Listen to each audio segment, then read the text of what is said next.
Hello friends and a very warm welcome to this session of our English class. मी मानसी एकदा परत आपल्या आजच्या सेशनमध्ये तुमचं सर्वांचं स्वागत करते. आज आपण द वर्ल्ड इज माइन म्हणजे हे पूर्ण जग हे माझं आहे, हे जे संसार आहे हा माझा आहे, ही एक पोयम आहे. तर हेचं आज आपण स्टार्टिंग करू. आज आपण लाईव्ह इंग्लिश पासून स्टार्ट करू आणि मग स्टेप बाय स्टेप आपण पुढे ही पोयम वाचण्यावरती जाऊया. तर चला आपण स्टार्टिंग मध्ये द वर्ल्ड इज माइन हे वाचण्याच्या आधी आज लाईव्ह इंग्लिश पासून स्टार्ट करू. So to start with we will start with our live English class. Be a netizen. आता हे नेटिझन म्हणजे काय? सिटीझन तर तुम्ही ऐकलेलं आहे, नागरिक करता म्हणतात, पण हे नेटिझन म्हणजे काय? नेटिझन म्हणजे नेट, तुम्हाला माहिती आहे ना, इंटरनेट, त्याच्यापासून नेट आहे. तर नेटिझन म्हणजे नेट वापरणारे, जे लोक नेट वापरतात त्यांना नेटिझन म्हणतात. Read the extract and underline the words which suggest that emails are fast, cheap and an easy communication tool. तर आपल्याला हा एक्स्ट्रॅक्ट वाचायचा आहे. मेन आपला पर्पज हेच आहे की आपल्याला एक्स्ट्रॅक्ट वाचायचा आहे. आता ह्याच्यात अंडरलाईन करायचे आहेत जे आहे असे लाईन किंवा असे शब्द ज्याच्यात हे कळतं की ईमेल्स जे आहे ते फास्ट आहे, चीप आहे म्हणजे स्वस्त आहे, आणि इझी कम्युनिकेशन टूल म्हणजे की संवाद करायचा एक खूप सोपा माध्यम आहे. Email stands for electronic mail. ईमेलचा पूर्ण फुल फॉर्म काय आहे? Electronic mail. Slowly and gradually email has replace the ordinary postal mails or snail mails. तर आता तुम्ही पाहताय की आजकाल जे आहे हळूहळू करून जे पोस्टल मेल जे आमच्या काळात चालत होतं ते बंद होऊन गेले. आता ऑलमोस्ट सगळेच जण ईमेल्सचा वापर करतात. ईमेल्सच्या थ्रू जे आहे पत्रव्यवहार वगैरे काही पण असं ते ह्याच्याच थ्रू होतं. Having an email address is like having a postal address in a global village of internet.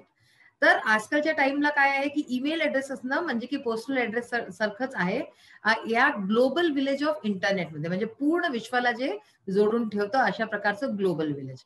तर ईमेल ऍड्रेस असणं आजकाल हे खूप जरुरी झालं आहे. जर तुम्ही इंटरनेटचा वापर करताय तर याच्याशिवाय तुम्ही नाही करू शकत. If you do not have one, you do not exist in today's virtual world. जर तुमच्याजवळ तुमचा ईमेल ऍड्रेस नाहीये तर तुम्ही या व्हर्च्युअल वर्ल्ड मध्ये एक्झिस्टच नाही करत, इथे तुमचं काही अस्तित्व नाहीये. The reasons for popularity of email are many. ह्याचे खूप सारे रिझन्स आहे की हे काय इतकं पॉप्युलर झालं आहे. Emails can be archived, saved, retrieved and email is eco friendly as people rarely take print outs of the mails. तर पहा ह्याचे खूप सारे जे आहे लाभ आहे. हे सेव्ह केलं जाऊ शकतं, ह्याला परत जर जुनं झालं तर परत आपण घेऊ शकतो, डिलीट सुद्धा करू शकतो, आणि हे इको फ्रेंडली आहे. ह्याच्यात कागद वगैरेचा वापर नसतो. लोक खूप रेअरलीच कोणतं कारण असलं की प्रिंट आउट ह्याचे काढतात, बाकी प्रिंट आउट काढायची पण आवश्यकता नसते. The main reason is its ease of access as anybody can access it on phone at the cost of cheap internet any time anywhere. आणि ह्याचा जो मेन कारण आहे, जो मुख्य रिझन आहे तो काय आहे की ऍक्सेस, ह्याचा जो इझी ऍक्सेस आहे, कोणालाही कोणी पण ह्याचा वापर करू शकतं. As anybody can access it on on फोनवरती सुद्धा तुम्ही ह्याचा यूज करू शकताय आपल्या at the cost of cheap internet. आजकाल इंटरनेट सुद्धा किती चीप झाला आहे तुम्हाला माहितीये.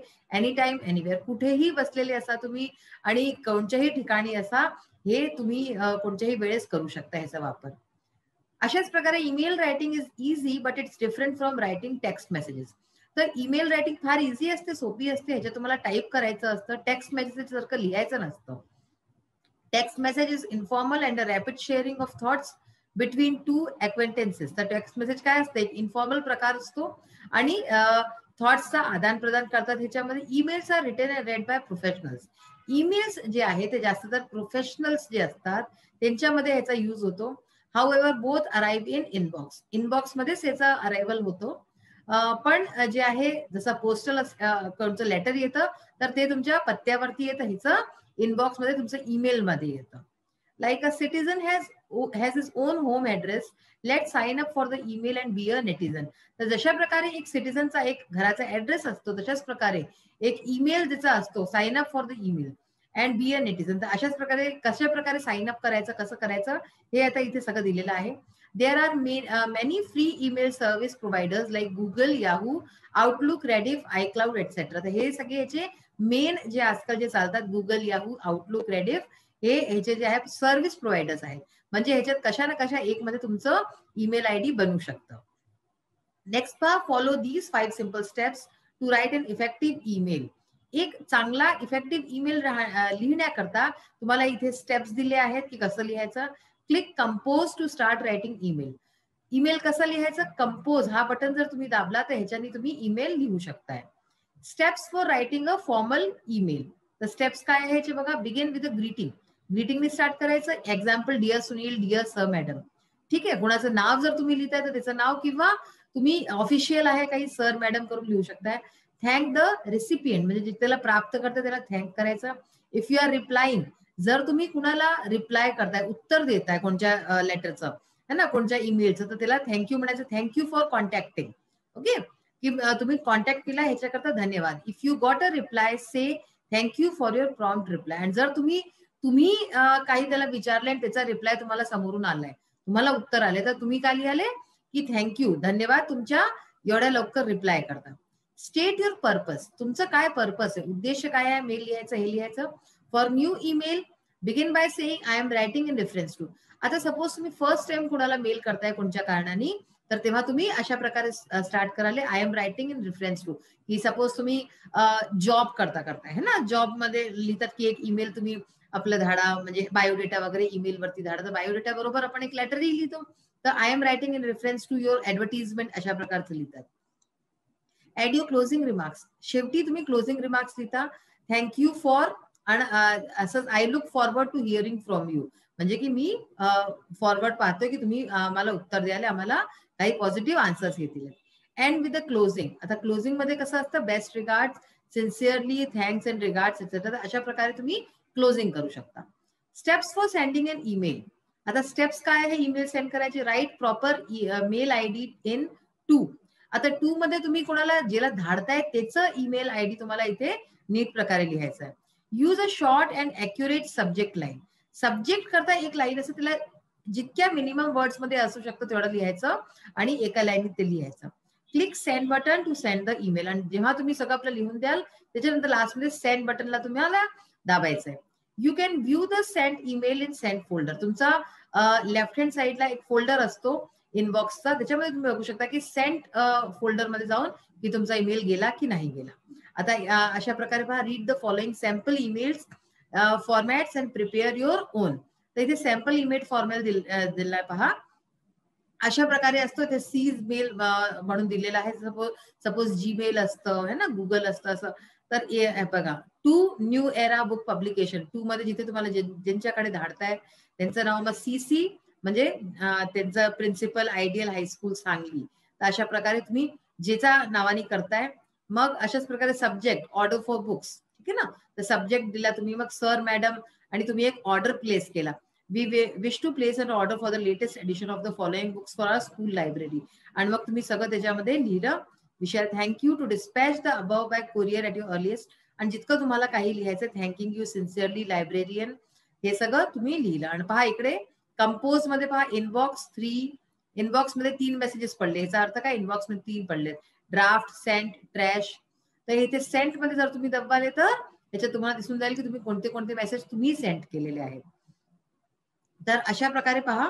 आणि पुढे बघा, सब्जेक्ट हे पहा, त्यांनी वापस झालं. सब्जेक्ट आरी for your order for book sir madam, thank you for placing the order. म्हणजे हे त्यांनी काय केलं, रिप्लाय केला. त्या लोकांनी तुम्हाला रिप्लाय केला. For placing the order for books with a firm, we shall dispatch them immediately on receiving the amount in a book branch. तर अशा प्रकारे बँक अकाउंट डिटेल दिलं आणि अशा प्रकारे हे असू शकतं. तर हे आपण पाहिलं की कशा प्रकारे लाईव्ह इंग्लिश मध्ये आपण ईमेल कसं लिहू शकतो हेच पाहिलं. तर आज आपण मेनली हेच पाहिलं. तर आज आपला युनिट 4 स्टार्ट होतोय. ठीक आहे, तर world is mind warming up. Warming up exercise आपण आपल्या नेक्स्ट सेशन मध्ये स्टार्ट करूया. वॉर्मिंग अप मध्ये जे आहे खूप छान गोष्टी लिहिल्या आहेत.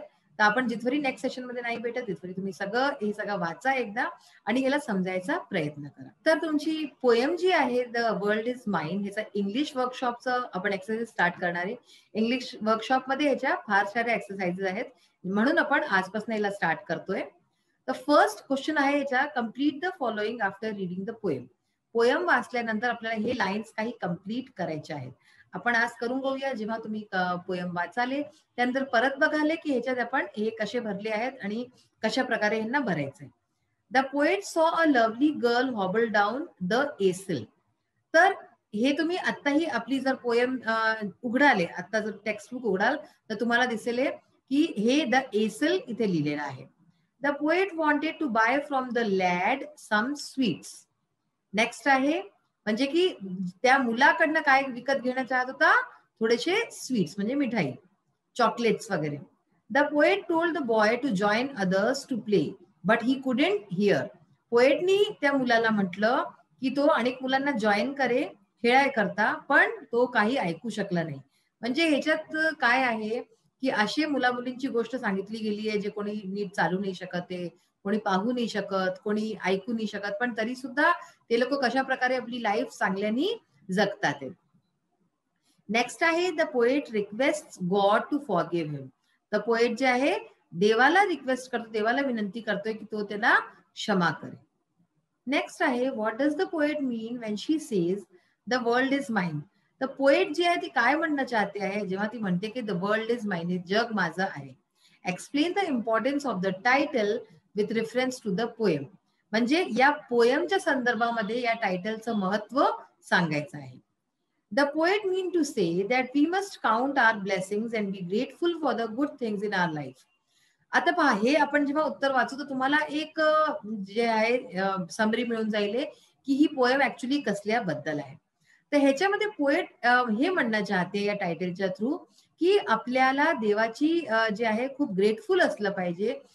We must count our blessings, की त्यांनी आपल्यावरती किती जास्त आशीर्वाद दिले आहेत, and be grateful for the good things. आणि त्याच्याकरता देवाचा खूप धन्यवाद मानला पाहिजे की किती त्यांनी आपल्या बरोबर चांगलं केलं आहे in our life, rather than complaining about the things which we think we lack. आणि ह्याच्यापेक्षा की आपण कंप्लेन करू, आपण त्याची शिकायती करू की आपल्याजवळ हे नाहीये, आपल्याजवळ ते नाहीये, त्याच्यापेक्षा जे आहे जर आपण त्याचा धन्यवाद करू की आपल्याजवळ किती काही चांगल्या गोष्टी आहेत जे की लोकांजवळ नाहीये, तर ते फार चांगलं होईल आपल्या जीवनाकरता. By the end of every stanza the poet says that she is grateful to God. प्रत्येक स्टॅन्झाच्या एंड मध्ये आपण पाहतो की पोएट जे आहे ती हे म्हणते की ती देवाची खूप आभारी आहे for giving her everything in the world she wants in life. की तिने की देवाने तिला हर वस्तू ती दिली आहे जे ती या जगात चाहते. So the title of the poem is appropriate with reference to the poem. म्हणून हा जो टायटल आहे पोएमचा, हा जो हेडिंग आहे ती एकदम अप्रोप्रिएट आहे, ती एकदम करेक्ट बसते पोएमची.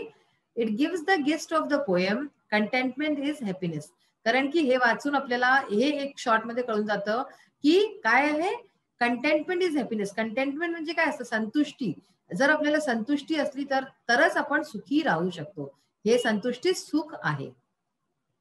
क्वेश्चन नंबर 4 आहे answer in your own words. Do you think people with some handicap should beg for money. काय तुम्हाला असं वाटतं की ज्या लोकांना काही हँडिकॅप आहेत, काही अपंगता आहे किंवा काही त्यांना अशा प्रकारचे स्पेशली एबल्ड जे असतात ज्यांना म्हणतात, तर त्यांना पैसे मागितले पाहिजे, भीक मागितली पाहिजे, पैशांकरता भीक मागितली पाहिजे. Justify your response.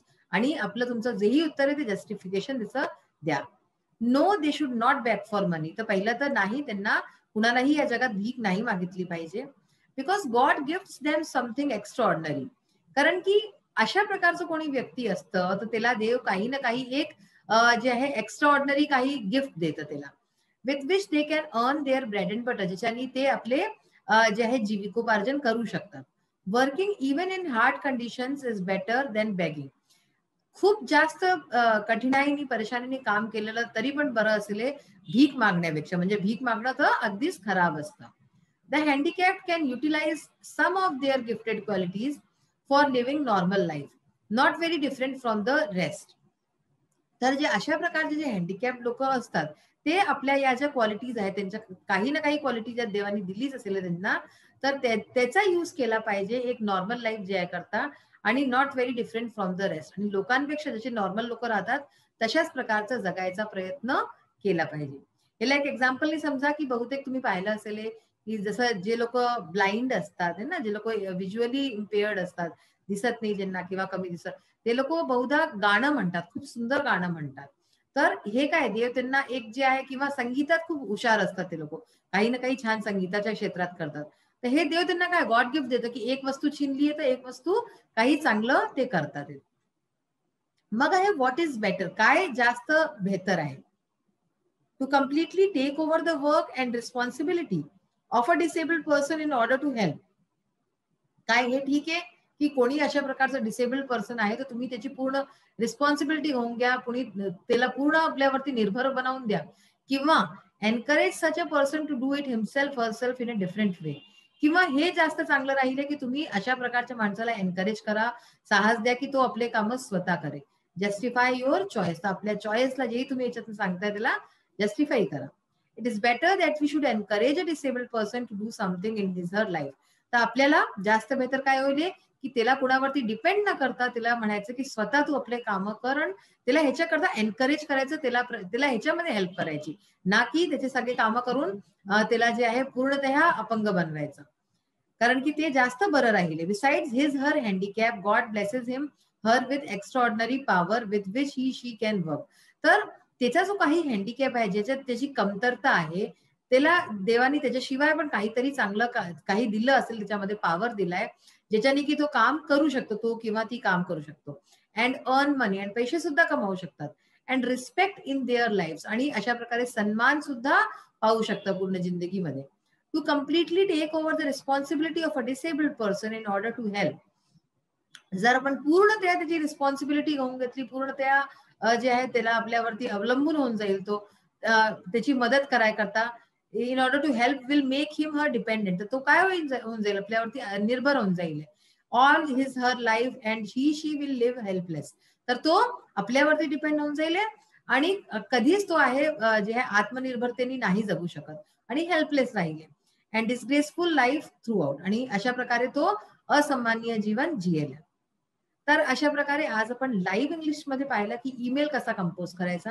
तुम्ही प्रयत्न करा आणि पहा की कशा प्रकारे ईमेल कंपोज करतात.